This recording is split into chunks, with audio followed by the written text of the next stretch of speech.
Hello everyone, welcome back to my YouTube channel doctor Kapil Dhawan. तो आज मैं आपसे अपने एक्सपीरियंसेस शेयर करूंगा पीएचडी के रिगार्डिंग, क्योंकि आपने इतने कमेंट कर दिए, आपने इतने कॉल मैसेज कर दिए, इंस्टाग्राम पर डीएम किया कि सर मुझे पीएचडी के बारे में बताओ सर। अपना ज़्यादा नहीं तो अपना एक्सपीरियंस शेयर कर दो एक बार। और पीएचडी कैसे कर सकते हैं, कौन कर सकता है, पीएचडी कितने साल की होती है और किस टॉपिक पर करें, सुपरवाइजर मतलब किस तरीके से हम देखें कि हम किन के अंडर में पीएचडी करें। तो ये सारी बातें जो हैं, और आपके तो कुछ क्वेश्चन तो सबसे ज़्यादा क्वेरी तो इस पर आई थी कि सर प्राइवेट यूनिवर्सिटी और गवर्नमेंट यूनिवर्सिटी किस में से करें, कहाँ से फेलोशिप मिलेगी, जेआरएफ जो होती है वो कौन सी यूनिवर्सिटी से मिलेगी, कौन सी यूनिवर्सिटी से नहीं मिलेगी। तो देखो, इन सभी के सवालों के जवाब देते हुए फिर मैं अपने एक्सपीरियंस से शेयर करूंगा कि मेरी जो पीएचडी हुई है वो 5 साल में हुई है। ठीक है, वो जनवरी 2019 से लेकर जनवरी 2024 तक चली है। जनवरी 2024 में मुझे फाइनल मेरा वाइवा हुआ था, पीएचडी वाइवा, और फरवरी 2024 में मुझे फाइनल डिग्री मिल गई थी। ठीक है, तो मैं अपना पूरा 5 साल का जो ये सफ़र है, ये जो लिखा हुआ है स्क्रीन पर कि 5 साल का सफ़र मेरा कैसा रहा था, ठीक है, इसमें मैंने क्या क्या किया, कौन कौन से स्टेप थे, वो सारी चीज़ें मैं यहाँ पर शेयर करूंगा आपसे, आपको मैं बताऊंगा ओरली। उससे पहले मैं आपको एक चीज़ ये क्लियर कर दूँ कि कौन कौन पीएचडी कर सकता है। पहली बात तो ये देखो, और कौन सी यूनिवर्सिटी से कर सकता है, कहाँ से फ़ायदा होगा, कहाँ से फ़ायदा नहीं होगा, वो सारी बातें एक बार मैं यहाँ पर पहले डिस्कस कर लेता हूँ। तो देखना, सबसे पहली बात तो ये है कि पीएचडी जो है इसका नाम है फिलोसफी इन डॉक्टरेट। पीएचडी की उपाधि है जिससे आपके नाम के आगे डॉक्टर लग जाता है, डीआर। ठीक है, तो आप मिस्टर से क्या बन जाते हो, डॉक्टर। ये जो लिखा हुआ है ना यहाँ पर, ये मिस्टर टू डॉक्टर, ये इससे ही बनते हो पीएचडी की। ठीक है, ये जो पीएचडी है इससे क्या बनते हो आप, मिस्टर टू डॉक्टर। ठीक है, और गर्ल्स हैं तो क्या बन जाएंगे, मिस से डॉक्टर बन जाएंगे। ठीक है, तो ये सारी चीज़ें।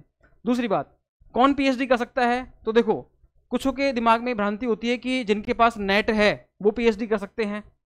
कुछ के दिमाग में ये है किसी के पास जेआरएफ है तो वो पीएचडी कर सकता है।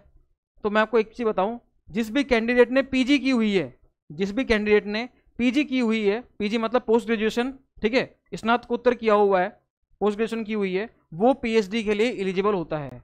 दूसरी बात, हर एक यूनिवर्सिटी क्या करती है, जनरली ये होता है कि जैसे एलिजिबिलिटी तो पीजी है केवल, लेकिन क्या होता है कि कोई यूनिवर्सिटी अगर पीजी के लिए कैंडिडेट को बुला रही है तो वो जनरली क्या करती है, नेट वालों को या जेआरएफ वालों को प्रेफरेंस देती है। तो प्रेफरेंस अलग चीज़ है, एलिजिबिलिटी अलग चीज़ है। एलिजिबिलिटी तो केवल क्या है, केवल पीजी होनी चाहिए। ठीक है, नेट अगर किसी के पास है तो उसको प्रेफरेंस ज़्यादा अच्छे से मिल जाएगी, और वहाँ के जो सुपरवाइजर होंगे या जो इंटरव्यू ले रहे हैं वो आपको क्या करेंगे, मतलब आपको प्रेफर करेंगे as compared to non NET या नॉन जेआरएफ कैंडिडेट। तो आपको पहले लेंगे वो जिनके पास पीएचडी है, जिनके पास जेआरएफ है, या फिर क्या है जिनके पास में नेट क्वालिफाइड है, उनको पहले लेंगे वो। क्लियर है, तो ये है पीएचडी का। दूसरी बात, आप पीएचडी दो जगह से कर सकते हो, गवर्नमेंट यूनिवर्सिटी और प्राइवेट यूनिवर्सिटी। तो दोनों में क्या अंतर है, देखो अंतर कुछ नहीं है, दोनों में केवल पैसे का अंतर है मेनली। तो एक तो ठीक है, गवर्नमेंट यूनिवर्सिटी से आपकी फीस कम लगेगी और प्राइवेट यूनिवर्सिटी से आपकी फीस ज़्यादा लगेगी। दूसरा ये है फेलोशिप का, दोनों में कोई इंपैक्ट नहीं पड़ने वाला। जो जेआरएफ आपको मिलती है, जूनियर रिसर्च फेलोशिप, उसमें किसी बिल्कुल भी थोड़ा सा भी अमाउंट का या कुछ भी आपको इंपैक्ट नहीं पड़ने वाला। जो अमाउंट यूजीसी गवर्नमेंट यूनिवर्सिटी वाले जो जेआरएफ कैंडिडेट उनको देता है, वही जो अमाउंट है वो भी सेम मिलेगा आपको भी, चाहे वो गवर्नमेंट यूनिवर्सिटी से करो चाहे आप प्राइवेट यूनिवर्सिटी से करो। ठीक है, आपको जेआरएफ का जो अमाउंट है वो सेम मिलने वाला है, डिक्टो मिलने वाला है, उसमें बिल्कुल भी कोई फर्क नहीं पड़ने वाला। क्लियर है, बस गवर्नमेंट का ये है कि टैग अच्छा हो जाता है कि आपने एक अच्छी जगह से, एक रेपुटेटेड यूनिवर्सिटी से आपने पीएचडी की हुई है। ठीक है, तो बस इतना सा फर्क पड़ता है। दूसरा ये है कि गवर्नमेंट यूनिवर्सिटी के जो रूल्स रेगुलेशन होते हैं वो प्रॉपर होते हैं, प्राइवेट यूनिवर्सिटी के भी प्रॉपर होते हैं, लेकिन कुछ एक चीज़ में वो आपके साथ, मतलब वो स्टूडेंट के फेवर में काम करते हैं प्राइवेट यूनिवर्सिटी वाले। ठीक है, तो वो अलग अलग लेवल होता है सब यूनिवर्सिटीज़ का। ठीक है, तो इस तरीके से आप गवर्नमेंट को भी ज्वाइन कर सकते हो, प्राइवेट को भी ज्वाइन कर सकते हो। वो आपकी सहूलियत है कि आप किस बेसिस पे, आपकी रिक्वायरमेंट्स क्या हैं, उसके अकॉर्डिंग आप ज्वाइन करो। बहुत बार क्या होता है कि कुछ कैंडिडेट हैं जो पर्टिकुलर किसी यूनिवर्सिटी से पीएचडी करना चाहते हैं, ठीक है, और उनकी जेआरएफ है, लेकिन वहाँ पर कई बार उसके पीएचडी एंट्रेंस के फॉर्म नहीं निकल पाते, मतलब वो डिले हो जाते हैं 1 साल 2 साल 3 साल। ठीक है, तो जिसकी वजह से क्या होता है कि उनकी जेआरएफ एक्सपायर हो रही होती है, तो उस केस में प्राइवेट यूनिवर्सिटी या दूसरी यूनिवर्सिटी को ज्वाइन कर लेते हैं कई बार। तो ये भी होता है कई बार कि प्राइवेट यूनिवर्सिटी को ज्वाइन करने का कारण ये होता है कि भाई गवर्नमेंट यूनिवर्सिटी है वो फॉर्म नहीं निकाल रही, मतलब जो एंट्रेंस के एग्जाम होते हैं वो एग्जाम नहीं ले रही यूनिवर्सिटी, तो ये भी होता है वो। ठीक है, ये मैंने आपको बता दी कि प्राइवेट का बता दिया, गवर्नमेंट का बता दिया, कौन कर सकता है कौन नहीं कर सकता। जिसके पास पीजी नहीं है वो पीएचडी नहीं कर सकता। लेकिन अभी एक वो निकाला है कि अभी जो नेट का एग्जाम हुआ था अभी रिसेंट में ही, ठीक है, उसमें जरूर ये हुआ था कि जिनके पास जिन्होंने बीएससी वाला जो 4 ईयर कोर्स है, 4 ईयर वाला, वो जरूर पीएचडी कर सकते हैं। बाकी जिनके पास डिग्री पहले की है, ठीक है, जो एपी के लिए प्रिपरेशन कर रहे हैं, असिस्टेंट प्रोफेसर के लिए भी, जिनके पास डिग्री पहले वाली है, जिनके पास मतलब 3 साल की ग्रेजुएशन और 2 साल की पीजी, तो वहाँ पर तो पीजी कम से कम मिनिमम एलिजिबिलिटी तो है ही है, इतनी क्वालिफिकेशन तो होनी चाहिए। ठीक है, अब मैं बात करता हूँ मेरा खुद का पीएचडी की जो जर्नी थी वो किस तरीके से रही थी, 5 साल का सफ़र मेरा कैसा रहा, इस पर मैं बात करता हूँ। देखो, सबसे पहले जनवरी 2019 में यूनिवर्सिटी जो है JNU, ठीक है, इसने क्या किया था, एग्जाम निकाले थे, मतलब एग्जाम फॉर्म निकाले थे इन्होंने। ठीक है, मेल आ जाता है बाकायदा, या आप उस यूनिवर्सिटी में जाके आप कांटेक्ट भी कर सकते हो, फ़ोन नंबर इनके होते हैं वेबसाइट पर, वहाँ से आप कांटेक्ट कर सकते हो। मैंने वेबसाइट से कांटेक्ट किया था इनकी से। ठीक है, उसके बाद मैं गया भी था यूनिवर्सिटी में, जाके आया था, यूनिवर्सिटी में बात करी तो उन्होंने कहा था कि जनवरी में इनके फॉर्म निकलेंगे, आप फॉर्म भर देना, एग्जाम फॉर्म। ठीक है, फॉर्म वैसे यूनिवर्सिटी का फॉर्म तो ये उसी टाइम पे फिलअप करवा लेते हैं और आपको खुद ही कांटेक्ट कर लेंगे। प्राइवेट यूनिवर्सिटी का बस ये फायदा है कि आपसे वो खुद कांटेक्ट कर लेंगे। गवर्नमेंट यूनिवर्सिटी जो है उसमें आपको ध्यान रखना पड़ेगा, उनकी वेबसाइट पर आपको प्रॉपर विजिट करना पड़ेगा कि कब उनके फॉर्म निकल रहे हैं, कब क्या हो रहा है। गवर्नमेंट जो प्राइवेट वाले हैं ये आपसे क्या करेंगे, पहले ही फॉर्म फीस ले लेंगे और आपसे फॉर्म भरवा लेंगे, आपसे कॉन्टैक्ट नंबर ले लेंगे, मेल ID ले लेंगे और आपको प्रॉपर टाइम टू टाइम आपको मेल करते रहेंगे, प्रॉपर टाइम टू टाइम आपको कॉल करते रहेंगे, जिससे कि आपका एग्जाम वगैरह ना छूटे या किसी भी तरीके कोई आपको पैनिक ना होना पड़े, ना कोई प्रॉब्लम आए, ना कोई इशू आए। क्लियर है, ये होता है प्राइवेट यूनिवर्सिटी के थोड़े फायदे।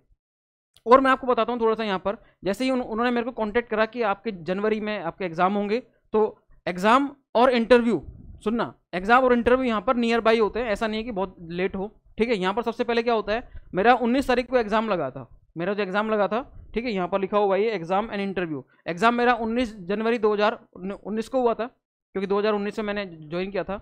उसके बाद 20 तारीख को इन्होंने रिजल्ट निकाल दिया, नेक्स्ट डे, एक दिन में इन्होंने रिजल्ट निकाल दिया। और 20 तारीख को ही मेरा क्या हो गया, जिस दिन रिजल्ट निकलता है, ठीक है, उसी दिन यहाँ का इनका इंटरव्यू कॉल आ जाता है। इनका इंटरव्यू कॉल आया था 21 तारीख को, तो भैया 21 तारीख को मैंने इंटरव्यू दिया, वहाँ फाइनल होता है और हैंड टू हैंड इसका रिजल्ट आ जाता है। रिजल्ट आने के बाद ही वहाँ पर आप फीस जमा कराओ। ठीक है, मिनिमम वो बता देते हैं कि 50% फीस जमा करानी है, मेरे टाइम पे 25% थी, वो जमा कराओ, उसके 2 महीने बाद आपको कंप्लीट फीस जमा करानी पड़ेगी। ऐसे हर यूनिवर्सिटी के अलग अलग क्राइटेरिया होता है कि आपको कैसे कैसे फीस जमा करानी है।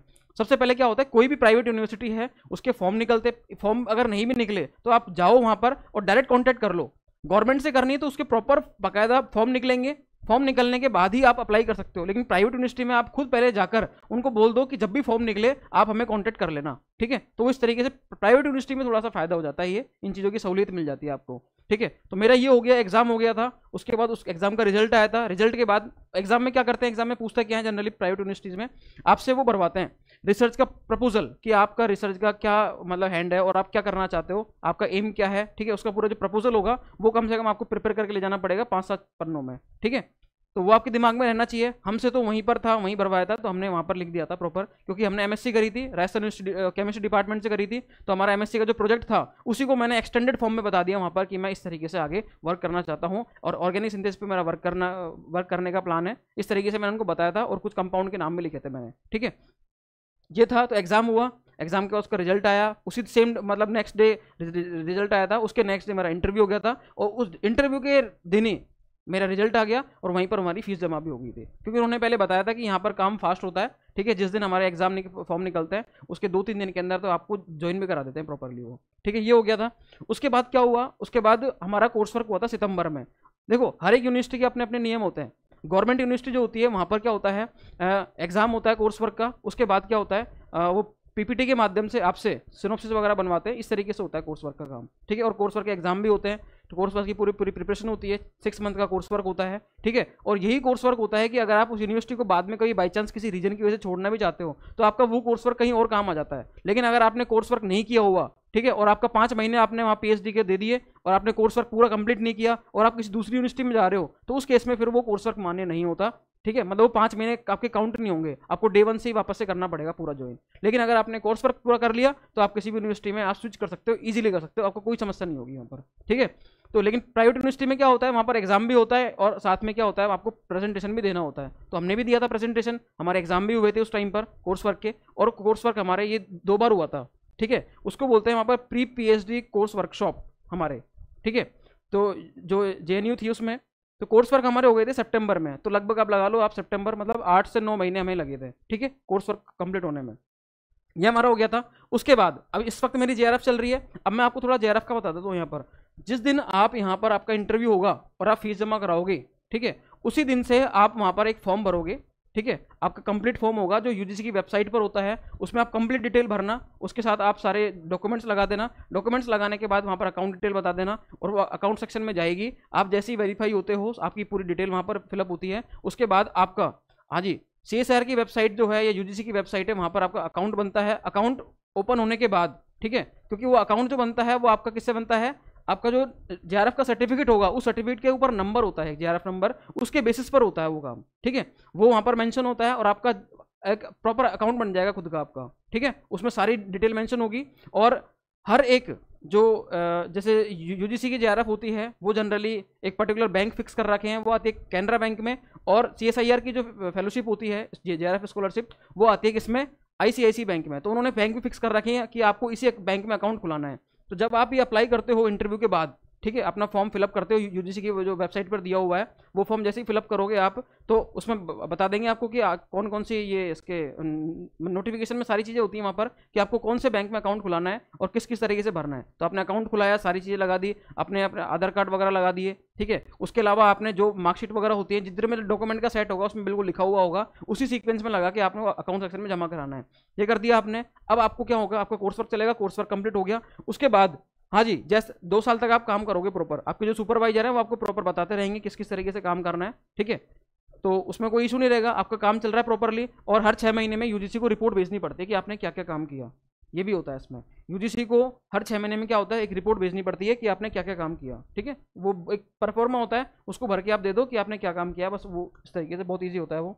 उसके बाद जैसे ही 2 साल होते हैं, क्योंकि देखो जो स्कॉलरशिप है वो आपको JRF वो 5 साल तक मिलती है, 2 साल तक तो मिलती है JRF ही, केवल 2 साल तक आपको मिलेगी JRF। 2 साल के बाद ये होती है एक्सटेंड, मतलब इसको आप कन्वर्ट करा सकते हो SRF में। JRF का मतलब होता है जूनियर रिसर्च फेलोशिप, SRF का मतलब होता है सीनियर रिसर्च फेलोशिप, ठीक है। तो 2 साल के बाद आप क्या कर सकते हो, उसको SRF में कन्वर्ट करा सकते हो, ठीक है। इसके लिए प्रॉपर एक कमेटी बैठती है जिसमें एक बाहर के भी एक्सटर्नल होते हैं, साथ में आपका HOD होता है, ठीक है, आपकी गाइड तो होती है, साथ में आपकी स्टाफ के एक दो मेंबर भी हो सकते हैं, स्टाफ मतलब वहाँ के जो डिपार्टमेंट के ही हैं वो भी होते हैं, ठीक है। इस तरीके से कमेटी बैठती है, आपका प्रॉपर एक इंटरव्यू टाइप में होता है, ठीक है, आप PPT बनाते हो, उसको प्रेजेंट करते हो, उसके बाद ही ये JRF टू SRF में कन्वर्ट हो गई आपकी, ठीक है। आपका पूरा काम देख कर ये उसको कन्वर्ट करेंगे JRF टू SRF, क्लियर है, इस तरीके से।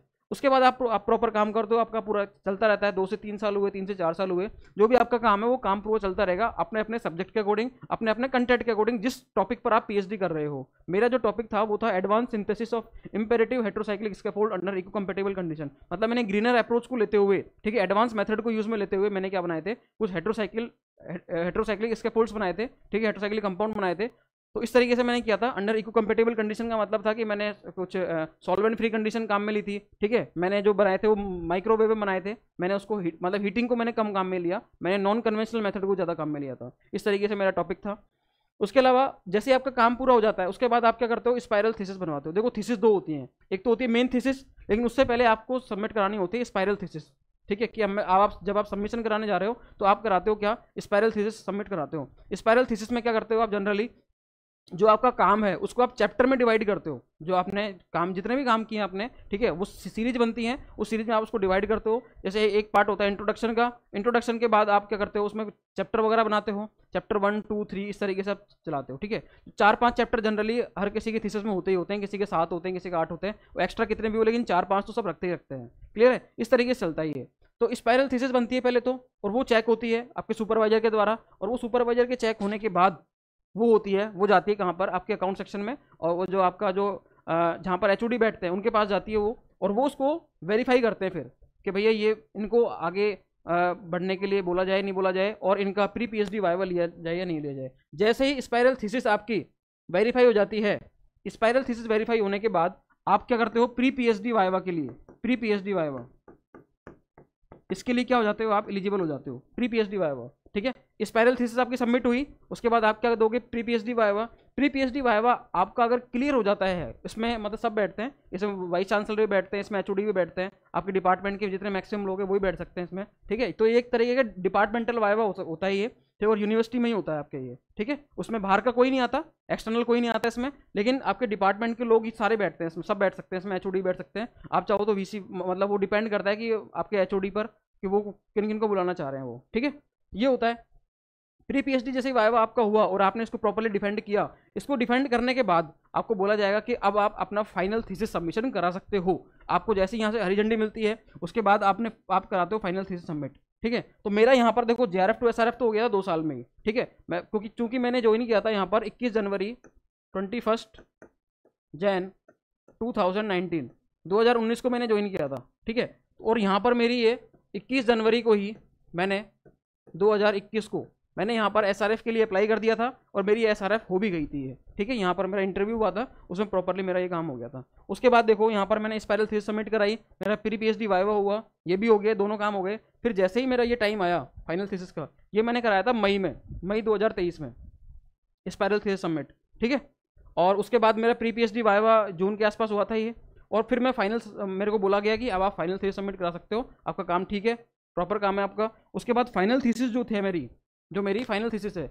वो मैंने यहाँ पर अगस्त में जमा करा दी थी, लास्ट 2023 में। मतलब अगस्त 2023 से मेरा फाइनल काम, मतलब एक तरीके से बाइंड अप होना कंप्लीट होता है ना, कि आपने काम कर लिया, अब आप बाइंड अप कर रहे हो उसको पूरा तरीके से, आप कोई दिक्कत नहीं है, एडिशनली आप कुछ नहीं करना आपको। तो यहाँ पर मतलब अगस्त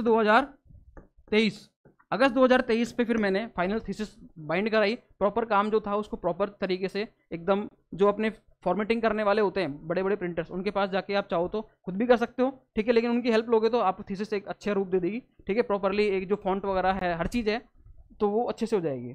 तो फाइनल थीसिस थी, मैंने वो सबमिट करा दी थी यहाँ पर, मतलब बना दी थी अगस्त 2023 में, 9 अगस्त 2023 को फिर मैंने फाइनल सबमिशन करा दिया था। तो यहाँ पर मेरा एक तरीके से फाइनल सबमिशन हो गया। ठीक है, अब उसके बाद क्या होता है, वो थीसिस की आपको 5-6 कॉपी बनानी पड़ती है। हर किसी यूनिवर्सिटी में 5 मांगते हैं, किसी में 6 मांगते हैं। यहाँ पर मैंने 5 कॉपी बनवाई थी उसकी, उस पूरी थीसिस की। ठीक है, उस थीसिस में 5 चैप्टर थे, उसके अलावा आप जो बनाते हो अपना और भी चीज़ें, इंट्रोडक्शन वगैरह करना चाहते हो, वो अपने वो आप पर डिपेंड करता है कि आप उसमें उसको किस किस भाग में बांटना चाहते हो आप उसको। ठीक है, तो ये हो गया। तो फाइनल सबमिशन जैसे ही हुआ मेरा इधर, उसके बाद वो थीसिस जाती है, एक तो आपके HOD के पास जाएगी, और बाहर के जो एक्सटर्नल होते हैं जहाँ पर वही भेजते हैं, HOD भेजते हैं इसको। ठीक है, वो थीसिस अलग अलग यूनिवर्सिटी में जाती है, और वहाँ से वो एक्सटर्नल जो होते हैं उस थीसिस को वेरीफाई, चेक करते हैं पूरा और वेरीफाई करते हैं। उसके बाद वो बोलते हैं कि हाँ अब इनका हम फाइनल वाइवा लेने के लिए इस दिनांक को आएंगे। तो वो क्या करते हैं, बाहर के एक्सटर्नल होते हैं, वो फाइनल डेट जो होती है फाइनल पीएचडी वाइवा की, तो वो डेट फिक्स करते हैं, और तब अपना क्या होता है फाइनल वाइवा। अब देखो अगस्त 2023 में तो मैंने क्या किया था, फाइनल सबमिशन किया था, थीसिस सबमिट करा दी, और मेरा जो फाइनल वाइवा हुआ था वो हुआ था 13 जनवरी 2024 को। कब हुआ था, 13 जनवरी 2024 भैया, 13 जनवरी 2024 को मेरा क्या हुआ था, फाइनल वाइवा। क्लियर। और इसके बाद जैसे ये हुआ, तब जाके ये कहते हैं कि हाँ अब आपकी पीएचडी क्या हो गई है, कंप्लीट हो गई है, अब आपको केवल डिग्री मिलना बाकी है। ठीक है, तो इस तरीके से मेरी ये पीएचडी हुई थी कंप्लीट तरीके से। और यहाँ पर मैंने, जैसे आपका फाइनल वाइवा होता है, फाइनल वाइवा होने के बाद आपको कुछ सर्टिफिकेट और मिलते हैं, जैसे कोई यूनिवर्सिटी अलग अलग सर्टिफिकेट देते हैं। ये एक तो प्रोविजनल डिग्री आपको 5-7 दिन बाद ही मिल जाती है, लेकिन आपको कुछ दिनों बाद ही आपको जो सर्टिफिकेट मिलते हैं, 5 पॉइंट सर्टिफिकेट होता है, और एक मिलता है नोटिफिकेशन। एक क्या मिलता है, नोटिफिकेशन जिस दिन आपको मिलेगा, आप चाहो तो उस नोटिफिकेशन की हेल्प से जो न्यूज़पेपर हैं, उन न्यूज़पेपर के ऑफिस में जाकर आप अपना नाम दर्ज करा सकते हैं और अपने लिए जो न्यूज़ है वो निकलवा सकते हैं। ठीक है, कि मैंने जो पीएचडी है इस यूनिवर्सिटी से करी है, इन गाइड के अंडर में करी है और इस टॉपिक पर करी है, तो वो आपका काम फ्री में कर देंगे। ये आपको वहाँ पर कोई भी अटैक लेने की जरूरत नहीं है, कोई पैसा देने की जरूरत नहीं है। क्लियर है। तो जिस दिन आपका फाइनल वाइवा होता है, फाइनल वाइवा के दिन वो जारी होता है नोटिफिकेशन, उस नोटिफिकेशन को लेकर आप किसी भी न्यूज़पेपर के ऑफिस में जा सकते हो और वहाँ से अपना एक न्यूज़ निकलवा सकते हो फ्री ऑफ कॉस्ट। ठीक है, तो ये भी यूनिवर्सिटी हेल्प कर देती है इस काम में। इसके अलावा 5 पॉइंट सर्टिफिकेट होते हैं, वो आपको मिल जाते हैं, एक प्रोविजनल डिग्री आपको मिल जाती है। इसके अलावा अगर 1-2 सर्टिफिकेट आपका कोर्स वर्क सर्टिफिकेट बचा हुआ होता है तो वो आपको मिल जाता है, 1-2 सर्टिफिकेट और होते हैं वो भी मिल जाते हैं आपको। और फाइनल डिग्री जब कॉन्वोकेशन होता है, दीक्षांत समारोह उस यूनिवर्सिटी का, तो आपको मिल जाता है। क्योंकि यहाँ पर क्या था कि JNU का जो दीक्षांत समारोह था वो था 10 फरवरी 2024 को, मतलब रिसेंटली था, अभी आज से 4-5 महीने पहले ही। ठीक है, तो वो दीक्षांत समारोह में फिर मेरे को डिग्री भी मिल गई यहीं पर ही। तो ये भी अच्छा हुआ मेरे साथ कि जैसे मेरा फाइनल वाइवा होता है, प्रोविजनल डिग्री और मेन डिग्री एक साथ मिल गई, तो सारा काम मेरा प्रॉपरली हो गया था यहाँ पर। तो इस तरीके से जनवरी 2019 से लेकर, हाँ जी, जनवरी 2024, 13 जनवरी 2024, मतलब यहाँ तक लगभग पूरे 5 साल हुए। 5 साल में मैंने ये पीएचडी कंप्लीट करी थी। इस तरीके से हुआ। तो वापस देख लो, एग्जाम हुआ, इंटरव्यू हुआ, उसके बाद फिर मैंने कोर्स वर्क कंप्लीट करा। कोर्स वर्क के बाद 2 साल जैसे हुए, फिर मैंने JRF टू SRF में उसको कराया कन्वर्ट। वो कन्वर्ट कराया मैंने, कन्वर्ट कराने के बाद फिर उसके बाद मैंने स्पायरल थीसिस का सबमिशन कराया, फिर उसके बाद प्री पीएचडी वाइवा होता है, उसके बाद फाइनल थीसिस सबमिशन होती है, उसके बाद फाइनल पीएचडी वाइवा होता है, उसके बाद फाइनल आपका क्या होता है, इंटरव्यू हो गया एक तरीके से फाइनल वाइवा, आपको डिग्री प्रोविजनल डिग्री वगैरह मिल जाती है, और जब भी कॉन्वोकेशन होगा तब आपको फाइनल डिग्री मिल जाएगी। इस तरीके से ये मेरा पूरा पीएचडी का सफर था। ठीक है, तो मैंने पीएचडी के बारे में आपको बता दिया। अब मैं आपको पीएचडी के रिगार्डिंग कुछ एक दो वीडियो और लेकर आऊँगा मैं, जिसमें मैं आपको बताऊँगा कि असिस्टेंट प्रोफेसर के लिए, क्योंकि मैं असिस्टेंट प्रोफेसर हूँ अभी इस टाइम पर, ठीक है, और मेरी पीएचडी भी हो गई थी, तो असिस्टेंट प्रोफेसर के लिए पीएचडी और नॉन पीएचडी कैंडिडेट में क्या फ़र्क रहता है। मतलब एक कैंडिडेट है, वो आरपीएससी या किसी पीएससी के थ्रू असिस्टेंट प्रोफेसर बन गए। अब असिस्टेंट प्रोफेसर बनने के बाद एक तो है पीएचडी कैंडिडेट, एक है नॉन पीएचडी, तो उनको कितना बेनिफिट मिलेगा, पीएचडी वाले को ज़्यादा बेनिफिट मिलेगा या नॉन पीएचडी को? तो मैं आपको बता दूं, पीएचडी वाला तो हमेशा फ़ायदे में ही रहेगा। असिस्टेंट प्रोफेसर ही एक ऐसी जॉब है जहां पर एक पीएचडी कैंडिडेट को सबसे ज़्यादा फायदा मिलता है पीएचडी का, नॉन पीएचडी को नहीं मिलता, क्योंकि उसके आगे के जो प्रमोशंस होते हैं वो कभी, अगर किसी के पास पीएचडी नहीं है और असिस्टेंट प्रोफेसर है तो वो लाइफ टाइम असिस्टेंट प्रोफेसर ही रहेगा जब तक वो पीएचडी ना करे। वो एसोसिएट भी प्रोफेसर नहीं बन सकता, वो प्रोफेसर नहीं बन सकता, मतलब उसके सारे प्रमोशन वहीं रुक गए। ठीक है, मतलब प्रमोशन में कोई फायदा नहीं है उनको। लेकिन अगर किसी के पास पीएचडी है तो उसको सारे प्रमोशन मिलते रहेंगे, सारे पे स्केल मिलते रहेंगे, ग्रेड पे मिलती रहेगी, उसको कहीं कोई समस्या नहीं आने वाली। ये फायदा होता है पीएचडी और नॉन पीएचडी कैंडिडेट का। इस पर मैं एक प्रॉपर वीडियो लेकर आऊंगा, उसमें मैं आपको समझाऊंगा अच्छे से एक बार इसके बारे में। ठीक है, और जो प्रमोशन लगते हैं एक असिस्टेंट प्रोफेसर के, वो किस तरीके से लगते हैं इस पर भी मैं बात करूंगा। क्लियर है? तो फिर मिलते हैं फिर नेक्स्ट वीडियो में, तब तक के लिए थैंक यू सो मच।